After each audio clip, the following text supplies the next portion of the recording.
Hey, it's Patrick Lamontagne, and in this video I am sharing a painting of a ground squirrel, and why I chose to do this piece right after a very challenging pet portrait commission. I didn't create this critter with prints or products in mind, it was more of a palette cleanser, something to allow me to slow down and paint something just for fun.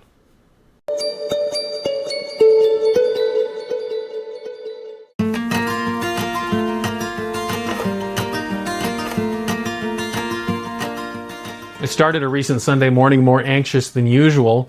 I was basically finished a commission I'd been working on for a few months, a painting of 3 cats.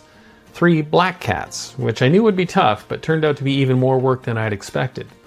I'd promised the client it'd be done that morning and had sent her an email with the finished piece. So of course, with so much time and effort invested, as I waited for her response, I'll confess I was bracing for the worst. It's just how I'm wired. I always expect there'll be something wrong, I'll have to change.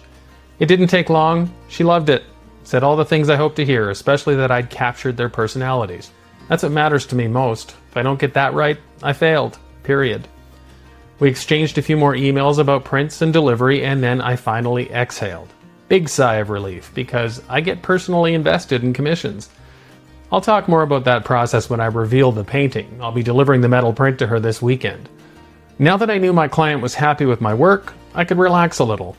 At that point, I thought about taking the rest of the day off, a rare thing for me.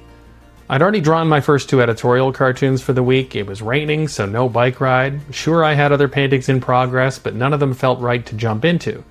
But I still wanted to paint, which you might think is a little weird. After a big commission, I usually want a break from painting. But what I really needed was a break from painting for someone else. My go-to is usually a grizzly bear, but starting another bear would have defeated the purpose of stepping away from work. Because people tell me how much they like my bears, almost all of them end up on prints or products. Instead, I scanned my photo reference archives and found a ground squirrel photo I'd taken a while back. I'll take photos of any critter I come across, even though I know that most people don't want ground squirrel paintings. They're seen as pests. Farmers hate them for digging holes, drivers curse them for their last-minute road sprints. My former neighbor's dog used to catch them and eat them. Yeah, I'm talking about you, Timber, you monster. One of my earliest whimsical wildlife paintings was a ground squirrel. Years ago, while doing a demo at a gallery in Red Deer, a guy looked at that painting and joked he should buy it for target practice because he just shot one. Just what every artist wants to hear. So for this little painting, there was no pressure and no deadline. That's what I needed before diving back into other projects and commissions. I didn't intend for this to look feminine, but sometimes that just happens in the painting process. Honestly, that discovery is part of the fun. I love getting lost in the tiny details, the little hairs nobody else notices. It's my favorite part. And when the personality shows up, it's often a welcome surprise and different than what I expected. I enjoyed working on this, and I'm happy with the finished piece. She's cute. I like it.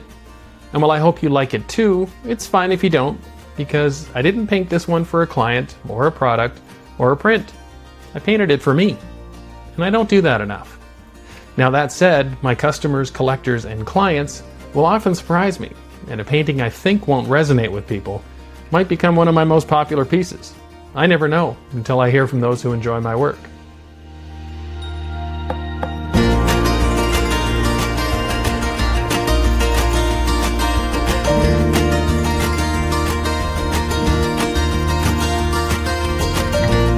Thank you for being here and watching this painting come to life. I look forward to sharing some new work with you very soon.